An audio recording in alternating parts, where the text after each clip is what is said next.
Magandang araw mga friendship at tumitilaok na yung manok. Kailangan natin ng breakfast.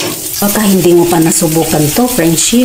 Tignan mo to, ang sarap nito. Nagluto ako ng salted egg with eggplant. Ayan ang ating tostadong eggplant.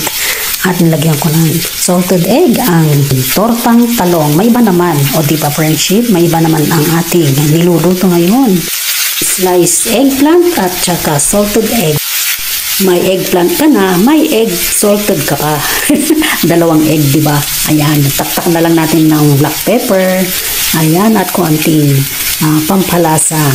Ayan, di ba ganyan lang kasimple ang ating breakfast. Mas maganda to kung may fried rice or bagong lutong kanin. Ayan, 1 cup of rice is pwede na siya. Ayan, pwede rin ipalaman sa tinapay kung gusto ninyo. Ayan, kung hindi lang kayong maselan, kumain, ay pwede na ito. At affordable naman. Murang-mura. Ayan, mabibili lang ito sa market, ang talong at ang itlog na maalat. So, balik na rin na lang natin friendship.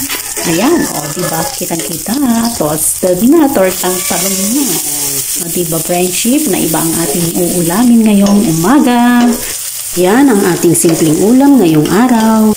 Sana matry mo friendship. At kung hindi ka pa nakapalo sa akin, please don't forget to follow and abangan ang mga susunod pang update.